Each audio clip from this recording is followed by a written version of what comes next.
beach. Said seagulls gonna come, put me in a coconut, and they did, and they did. Had me going like,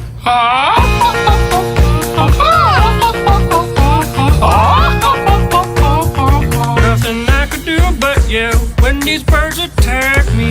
When I tried to run, I fell, and then these kids started laughing.